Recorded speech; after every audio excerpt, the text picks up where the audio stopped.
बच्चों, welcome to safe and.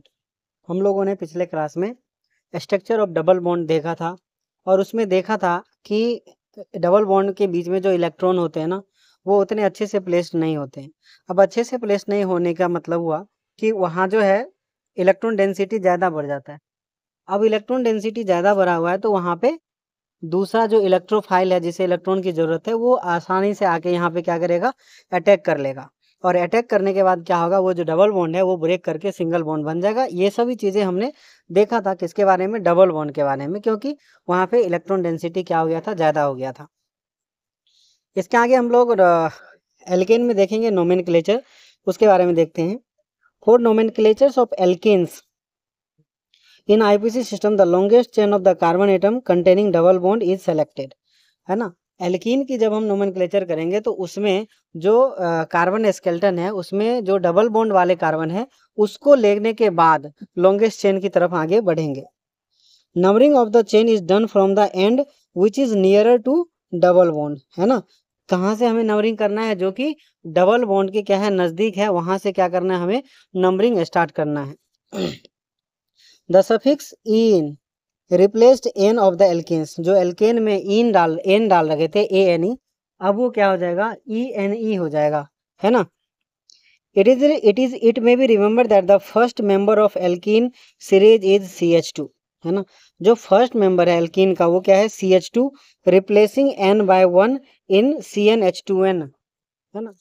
CnH2n में जब हम n का वैल्यू 1 रखेंगे तो हमें जो है एल्कीन सीरीज का, है ना, फर्स्ट मेंबर मिलेगा जिसका नाम क्या है, CH2, है ना, जिसका नाम क्या है, CH2, नॉन एज मिथीन, जिसको क्या बोलते हैं, methene, but has a very short life, लेकिन उसका लाइफ जो है ना, वो क्या है, बहुत कम है, छोटा है, जिसके वजह से, है ना, इसके बारे में उतना ज़्यादा नहीं हम लोग जानते हैं। As already mentioned, first stable member of alkene is C2H4 known as ethylene common और द इथीन IUPAC नेम, है ना। मतलब जो CH2 है वो क्या है, अनस्टेबल है, शॉर्ट टाइम उसका लाइफ स्पेन है, इसीलिए जो first stable member of alkene है वो क्या है, C2H4, जिसे इथाइलिन, जिसे क्या बोलते हैं, इथाइलिन बोलते हैं कॉमन नेम में, एंड इथीन बोलते हैं किसमें,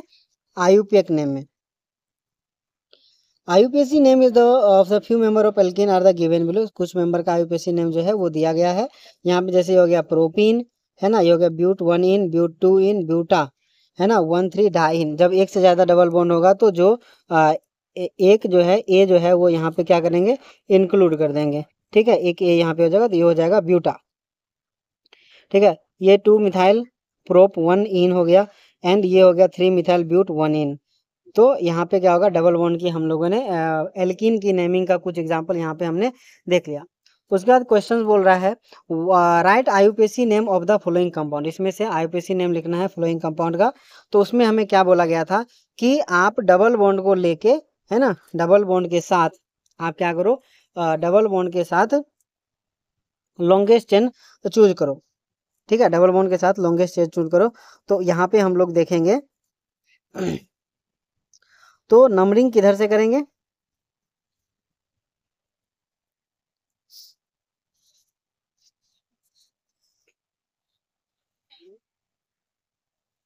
नंबरिंग हम लोग इधर से करेंगे, 1 2, इसी के अंदर 2 हो जाएगा, 1 2, एक 3 4 5 6 7 8 9 10, है ना, यहाँ पे नंबरिंग हो जाएगा। उसके बाद हम लोग लिखेंगे इसका 2 8 डाईमिथाइल, 2 पे एक मिथाइल ग्रुप लगा हुआ है, एंड 8 पे एक मिथाइल ग्रुप लगा हुआ है, dimethyl 3 6 deca diene, 3 6 deca diene, है ना, यहाँ पे इसका नाम हो जाएगा। इसी तरह और भी इसका नाम लिख दिए जाएंगे और बाकी सबका नाम आप लोग आसाम से लिख सकते हैं। Calculate the number of sigma and pi bond in the above structure, इसमें एबव स्ट्रक्चर में सिग्मा और पाई बॉन्ड हमें जो है वो फाइंड आउट करना है, वो आप लोग कर लोगे, बहुत ईजी है। इसके आगे हम लोग बढ़ते हैं आइसोमेरिज्म की तरफ। Alkene show both structural isomerism and geometrical isomerism. Alkene जो है वो दोनों तरह के आइसोमेरिज्म शो करते हैं, structural isomerism and geometrical isomerism. Structural isomerism का बात करते हैं, as in alkenes ethene C2H4 and propene can show only one structures, but alkenes higher than the propene have the different structures, है ना। जो ethene है एंड प्रोपीन है, इसके अलावा इसके पास सिर्फ एक एक स्ट्रक्चर है, एंड इसके अलावा जो भी है उससे एक से ज़्यादा स्ट्रक्चर होने की पॉसिबिलिटी है। Alkene possessing the C4H10 molecules can return in the following 3 ways. जो C4H को 3 तरीके से यहाँ पे लिखा जा सकता है, वो 3 तरीका यहाँ पे butene 1 ene, but 2 ene and 2 methyl prop 1 ene, ऐसे करके इससे 3 स्ट्रक्चर्स इसका हम लोग ड्रॉ कर सकते हैं। Structure 1, 3 and 2, 3 are the example of chain isomers, whereas the 1 and 2 is the position isomer, है ना। देखिए इसमें ना एक रूल लगाइए कि x जो है वो क्या है, नंबर ऑफ कार्बन, है ना। मान लो x क्या है, नंबर ऑफ कार्बन इन पेरेंटेन, है ना, इन PC, एंड y क्या है, नंबर ऑफ सब्स्टिट्यूएंट। ठीक, तो अगर ये सेम आता है, दो स्ट्रक्चर लीजिए एक मोलिकुलर फॉर्मूला का, और x एंड y का वैल्यू देखिए, अगर ये सेम आता है तो वो हो जाएगा पोजिशनल आइसोमेरिज्म, एंड अगर डिफरेंट आता है तो वो हो जाएगा क्या, चेन आइसोमर्स। ठीक है, तो यहाँ पर इन्होंने क्या बोला, फर्स्ट एंड 3, यहाँ पर इन्होंने क्या बोला, first and 3 and second and 3 are the example of chain isomer. तो फर्स्ट में हम लोग देखते हैं x का वैल्यू क्या है 4, y का वैल्यू क्या है 0, है ना। 3 में क्या है, x का वैल्यू 3, y का वैल्यू 1। तो ये दोनों क्या है, एक है 4 0, एक है 3 1, ये क्या है, डिफरेंट है। और जब डिफरेंट हो जाएगा तो ये हो जाएगा चेन आइसोमर, और जब सेम रहेगा, जैसे 1 एंड 2 का बात करेंगे तो 2 में भी x क्या है 4 है एंड y कितना है 0 है। तो जब ये दोनों सेम आ जाएगा तो वो हो जाएंगे पोजीशन आइसोमर। वो क्या हो जाएंगे, position isomer. Right the structure of IUPAC name of the different structures of the alcohol. C5H10 का यहाँ पर अलग अलग जो है वो स्ट्रक्चर बना रखा है। तो इसमें क्या है, 5 स्ट्रक्चर्स यहाँ हमें देखने को मिल रहा है।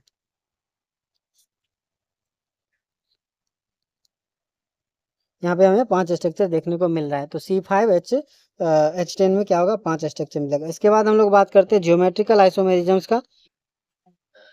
डबली bonded carbon atom have satisfy the remaining 2 valency by joining the 2 atoms और ग्रुप। दो तो कार्बन का जो 4 वैलेंसी है उसका 2 तो डबल बॉन्ड से ही जो है सेटिस्फाई हो गया, बाकी जो 2 है वो किसी एटम से, हाइड्रोजन से या फिर किसी और से सेटिस्फाई हो जाएगा। If the 2 atoms of the group attached to each of the carbon are different, they are represented by XY and the CXY like structure। अब ये जो दोनों ग्रुप है हर अलग एक एक कार्बन पे, ये दोनों अगर डिफरेंट हो गए, ठीक है, this can represent in a space in the following 2 ways. तो इसे 2 तरीके से स्पेस में दिखाया जा सकता है।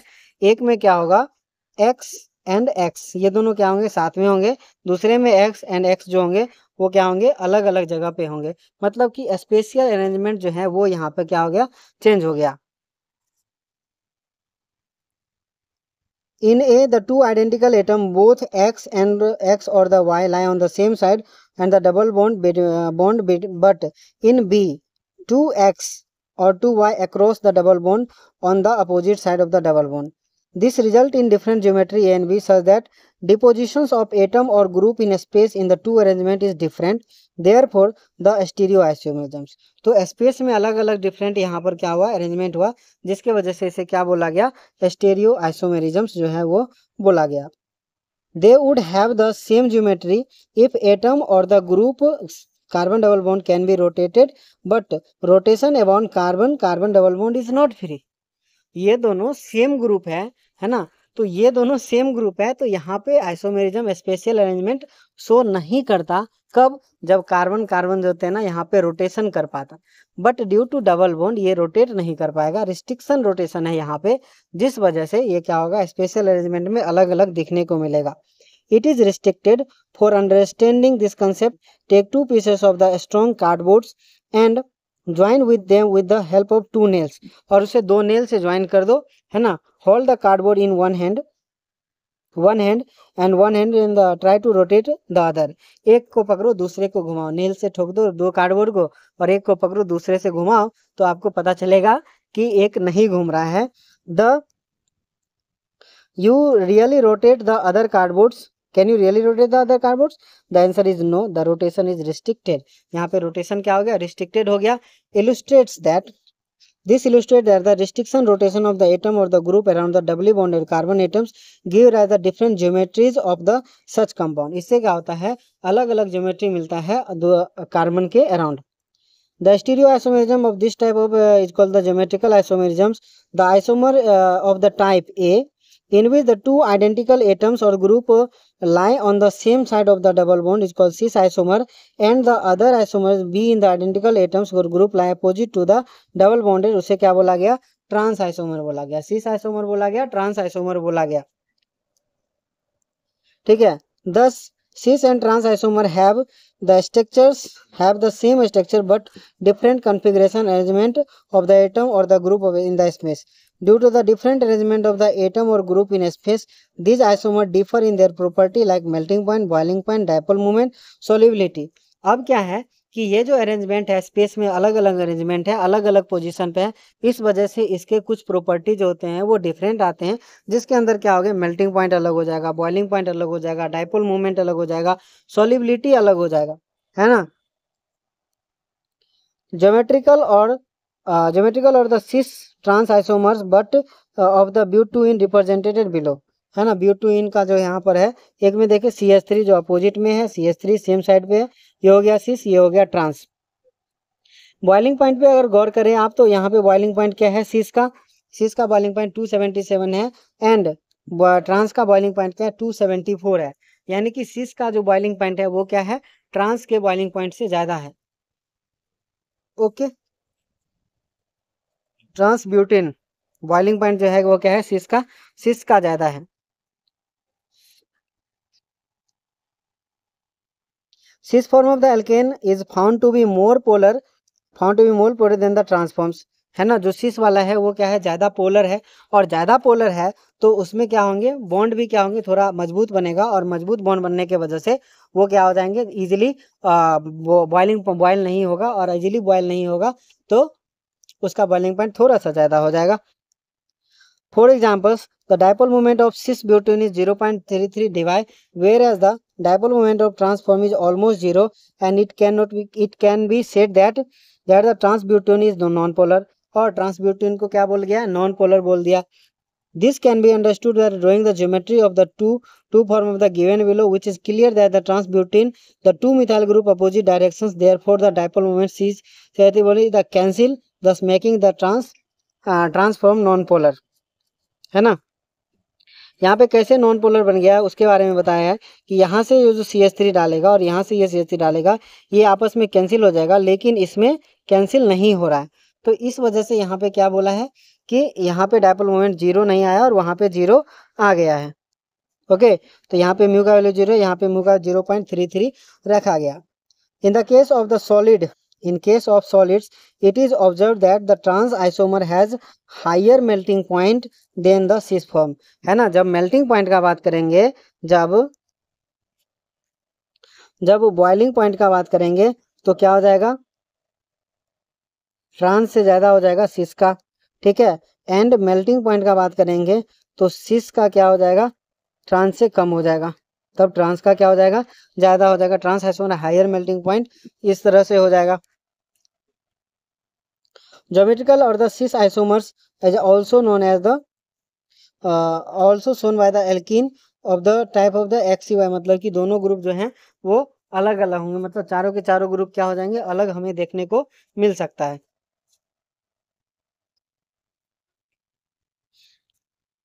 Draw the cis and trans isomer of the following also write the IUPAC name. आप इसमें एक H है, एक Cl है, उसे बना दो। एक यहाँ पर क्या है?